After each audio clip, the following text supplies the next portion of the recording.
இந்த மாதிரி ஒரு நெத்திலி ஃப்ரை கிறிஸ்பியாக எண்ணெய் குடிக்காமல் தட்டு நிறையா பொரித்து வச்சாலும் ஒருத்தருக்கே பத்தாது. அந்த மாதிரி ஒரு சூப்பராக டேஸ்டியாக நெத்திலி ஃப்ரை எப்படி செய்கிறதுன்னு பார்க்கலாம். அதுக்கு இஞ்சி பூண்டு பேஸ்ட்டை அரைச்சிக்கிட்டு ஒரு பாத்திரத்தில் 1 ஸ்பூன் மிளகாத்தூள், 1/2 ஸ்பூன் உப்பு, 1 ஸ்பூன் மிளகுத்தூள், கொஞ்சமாக மஞ்சத்தூள், 2 ஸ்பூன் கார்ன்ஃப்ளவர் எல்லாத்தையும் சேர்த்துட்டு அது கூடவே 1 ஸ்பூன் அளவுக்கு காஷ்மீரி மிளகாத்தூள் அதையும் சேர்த்துட்டு 1 ஸ்பூன் அளவுக்கு இஞ்சி பூண்டு பேஸ்ட் இதையும் நம்ம சேர்த்தாச்சு. அது கூட கருவேப்பிலை, பச்சை கருவேப்பிலை உருவி அதையும் சேர்த்துட்டு எல்லாத்தையும் நல்லா மிக்ஸ் பண்ணி விட்டுடலாம்.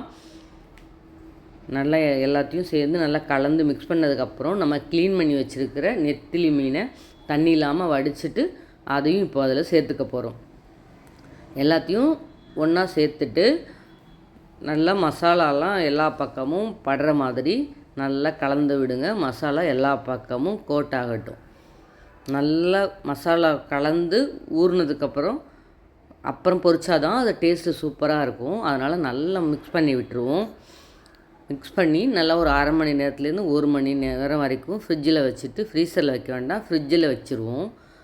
அந்த அளவுக்கு நம்ம மசாலா மிக்ஸ் ஆகி ஃப்ரிட்ஜில் 1 மணி நேரம் ஊறட்டும். இப்போது நல்லா ஊறிடுச்சு. இப்போது எண்ணெயை சூடாக்கிட்டு நம்ம நெத்திலி எடுத்து ஒன்று ஒன்றா போட்டு நல்லா ஹீட்டில் இருக்கட்டும். மீடியம் ஃப்ளேம் வைக்காதீங்க. போடும்போது நல்லா ஹை ஃப்ளேமில் இருக்கட்டும்.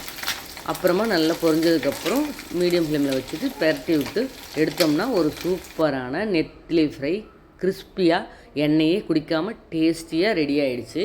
இதே மாதிரி நீங்களும் ட்ரை பண்ணி பாருங்கள். நன்றி, வணக்கம்.